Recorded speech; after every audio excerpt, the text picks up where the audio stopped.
Assalamualaikum warahmatullahi wabarakatuh. Jumpa lagi bersama Pak Ridwan dalam acara Ruang Siar Guru. Hai anak kreatif, bagaimana kabar kalian hari ini? Sehat selalu bukan? Tetap semangat. Tahun pelajaran baru berarti kalian harus mempunyai semangat yang baru. Tetap semangat. Sebelum kita belajar, jangan lupa ajak orang tua kamu, kakak kamu, atau orang yang lebih tua di sekitar kamu untuk menonton YouTube.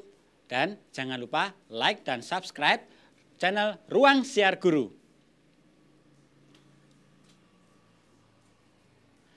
Nah, anak kreatif, sekarang siapkan alat tulis kamu untuk belajar di rumah.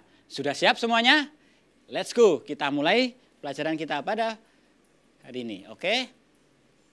Indonesia, kalian sudah tahu Indonesia adalah negara yang memiliki banyak sekali suku dan budaya. Nah, bermacam-macam suku dan budaya itu menghasilkan yang disebut dengan alat musik. Coba kalian sudah pelajari macam-macam alat musik. Kalian amati. Pak Guru punya gambar. Gambar apakah ini? Silahkan kalian amati. Ada gambar orang yang sedang memainkan sebuah alat musik. Pakai topi. Apakah itu? Sudah? Boleh tanya dengan orang tua kamu? Sudah? 3, 4, 2, 1, ya betul, itu adalah alat musik sasando. Dari mana? Dari Nusa Tenggara Timur. Oke, selanjutnya, gambar selanjutnya adalah, nah kita amati, apakah ini bentuknya kok panjang-panjang, terbuat dari bambu? Iya, sudah? 1, 2, 3, sudah dapat jawabannya? Betul, itu adalah yang disebut dengan kolintang. Dari mana? Dari Minahasa, Sulawesi Utara. Baik, yang namanya alat musik, kira-kira apa sih yang dihasilkan dari alat musik? Iya, betul. Dia akan menghasilkan yang namanya bunyi. Oke? Pelajaran pada kita kali ini kita akan belajar tentang yang namanya bunyi. Nah, apa yang akan kita pelajari yaitu apa itu bunyi? Nah, nanti kita akan belajar apa itu bunyi. Kemudian sifat-sifat bunyi dan bagaimana itu bunyi dihasilkan. Oke, anak kreatif dimanapun kita berada, kapanpun kita berada, kita nggak bisa lepas dari yang namanya bunyi. Ya, kita bisa ngobrol sama teman, kita bisa jalan-jalan, dengerin suara sepeda, atau mungkin dengar notif di HP kamu. Sebentar, ada tugas dari muridnya Pak Guru. Oh, ada tugas yang udah masuk. Kalian nanti di rumah juga mengerjakan tugas melalui pesan singkat ataupun WA. Silahkan kalian kirim ke guru kalian masing-masing. Oke, kita lanjutkan. Nah, manfaat mempelajari bunyi. Salah satunya di bidang kedokteran. Di mana dokter akan kesulitan ketika ia memeriksa pasiennya kalau tidak mempelajari bunyi. Oleh karena itu, oleh para fisikawan dibuatkan alat yang dinamakan stetoskop yang berguna untuk mengukur detak jantung ataupun pernapasan dari pasiennya. Kemudian bunyi juga dapat dikembangkan oleh para insinyur yaitu untuk dibuat menjadi speaker sebagai sarana untuk hiburan orang-orang yang ada sekitar. Kita bisa melihat ada headphone dan ada radio yang memanfaatkan speaker. Selain daripada itu, bunyi juga dimanfaatkan oleh para biologi untuk memanfaatkan pengetahuan tentang bagaimana hewan berkomunikasi. Misalnya lumba-lumba, gajah, kelelawar, dan lain sebagainya. Nah, bagaimana bunyi itu terdengar? Nah, pernahkah kalian mendengar HP kalian punya HP ini kalian buat ke dalam mode silent atau mode yang getar saja. Pernah dengarkan ada suara dret dret dret dret ya. Nah, padahal ini posisinya tidak ada nada deringnya, tetapi terdengar. Nah, di sini yang terjadi adalah getaran dari yang HP ini, dia menggetarkan yang ada gelombang yang ada di udara. Udara terkena getaran dari HP sehingga menghasilkan suara sampailah ke telinga kita. Nah, itulah yang menyebabkan bunyi sampai ke telinga kita. Wah, berarti apa yang tadi? Nah, berarti bunyi adalah sama dengan getaran. Oke, kita baca kesimpulannya. Kesimpulan dari yang kita ketahui dari HP tadi, dia tidak ada suaranya tetapi bisa sampai menghasilkan suara, itu membuktikan bahwa bunyi adalah getaran yang merambat. Nah, dari berasal getaran ini tadi, ini menjadikan bahwa bunyi itu salah satu sifatnya adalah bunyi adalah getaran yang merambat. Nah, bagaimana sifat-sifat dari bunyi yang lainnya adalah karena sifatnya dia merambat. Nah, ini kita tahu tadi getaran. Apa itu getaran? Getaran itu kita ingat dia adalah getaran itu adalah sebuah gelombang.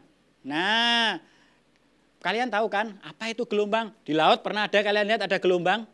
Gelombang yang mengalir di laut. Nah, itu adalah disebut gelombang. Nah, gelombang ada dua.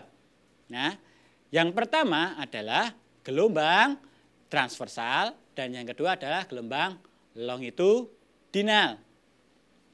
Apa itu gelombang transversal? Nah, seperti yang Pak Guru bilang tadi, gelombang transversal adalah gelombang yang arah gelombangnya searah dengan arah gerakannya. Misalnya tali, ya dia tegak lurus. Ya, sifatnya dia tegak lurus. Ya, kemudian ombak dia bergerak tegak lurus dengan arah gelombangnya. Nah, sedangkan bunyi itu adalah termasuk gelombang longitudinal. Artinya apa? Dia bergerak sesuai dengan arah dari gelombang tersebut. Nah, jadi sekali lagi berarti kita dapat tarik kesimpulan bahwa salah satu sifat bunyi lagi yaitu adalah bunyi memiliki sifat berupa bunyi adalah gelombang longitudinal. Nah, selanjutnya bagaimana bunyi itu bisa terdengar sampai ke telinga manusia? Nah, anak kreatif, kali ini kita akan belajar bagaimana astronot itu dapat berkomunikasi kalau di luar angkasa. Ya, karena ini ada hubungannya dengan syarat bunyi bisa terdengar. Nah, kalian tahu kan astronot dia pakai baju yang lengkap yang ada di luar angkasa. Mereka kalau berbicara tidak bisa langsung berbicara. Kenapa? Karena di luar angkasa tidak ada udara.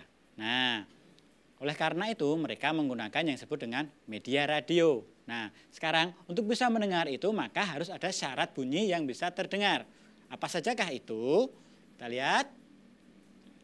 Oke, yang pertama adalah harus ada sumber bunyi. Kemudian yang kedua, medium merambat. Nah, tadi ada Pak Guru bilang, kalau di luar angkasa itu tidak ada udara atau hampa udara, jadi bunyi tidak bisa merambat di sana. Nah, yang ketiga adalah sumber bunyi terjangkau oleh telinga manusia. Dan yang keempat, rentan frekuensi yang bisa diterima oleh pendengar. Sumber bunyi adalah benda yang bergetar. Tadi kan kita tahu, bunyi adalah suatu gelombang yang berasal dari getaran. Nah, ini kita lihat, kita amati sebuah gitar. Ketika gitar itu dimainkan, gitar itu akan bergetar. Getaran yang bergerak itu menghasilkan yang namanya bunyi. Nah, kemudian kalau kita lihat seorang vokalis, orang bernyanyi, kamu bernyanyi, ya, bernyanyi kamu berteriak keras, ini di sini akan terasa sebuah getaran. Nah, ini adalah sumber bunyi. Jadi bunyi itu bisa terdengar. Nah, yang kedua adalah media perantara. Media perantara macam-macam, yaitu ada udara, air, dan benda padat. Ya, semakin padat molekul yang ada medianya, dia akan menjadi pengantar yang baik. Oke, selanjutnya yaitu jarak dengan sumber bunyi. Jadi kita tidak bisa, jaraknya harus dekat. Tidak boleh terlalu jauh dengan sumber bunyi. Ya, kenapa? Kita bicara dengan orang, jarak yang ideal adalah 2 sampai setengah meter. Ya, kalau terlalu jauh nanti kita teriak-teriak, "Weh, gimana kabarnya?" "Baik, Pak." Nah, nggak sopan. Itu nggak sopan. Kita harus bicara pelan, tapi tidak boleh teriak-teriak. Apalagi kalau berbicara dengan orang tua. Nggak boleh kita teriak-teriak. Oke?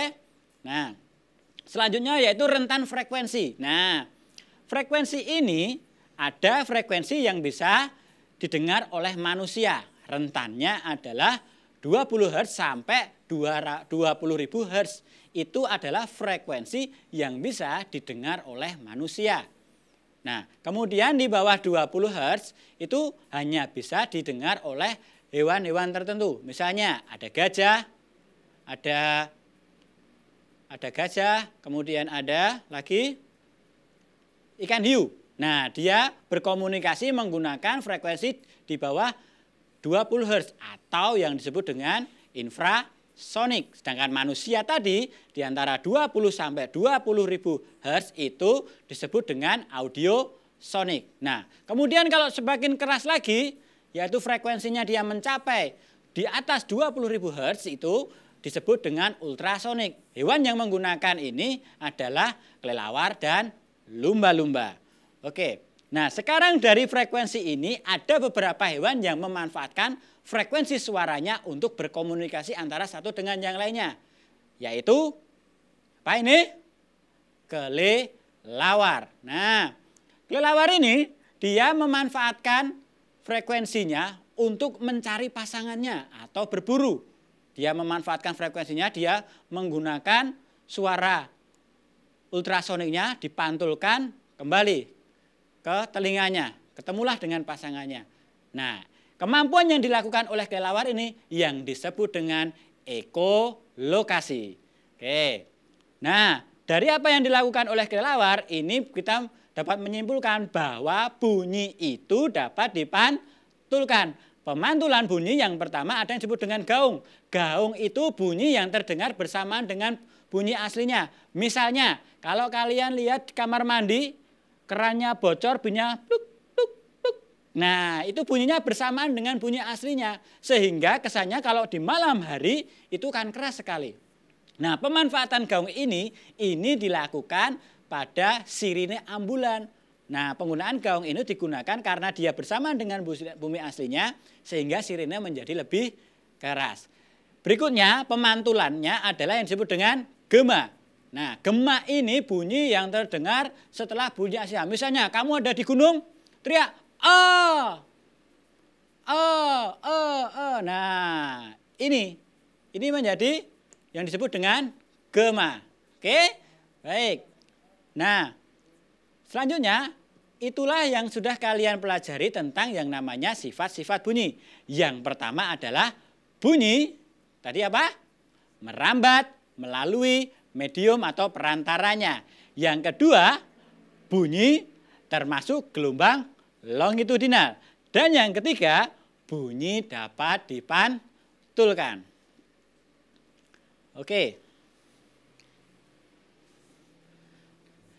Anak kreatif, tugas kalian di rumah adalah pertama, coba kalian jelaskan kembali sifat-sifat bunyi. Kedua, silahkan jelaskan perbedaan gema dan gaung. Kemudian jawaban minta dikoreksi oleh guru kalian masing-masing. Oke. Baiklah anak kreatif, sebelum Bapak undur diri, ingat pesan dari Pak Ridwan, tetap jaga kesehatan, cuci tangan, jaga kebersihan, jangan lupa pakai masker ketika keluar rumah. Jangan lupa nonton YouTube-nya, tunggu Bapak atau Ibu Guru hadir di ruang siar guru atau ada orang tua yang mendampingi. Dan jangan lupa subscribe, like, dan share ruang siar guru. Tetap semangat, sehat selalu, bahagia di rumah. Wassalamualaikum warahmatullahi wabarakatuh.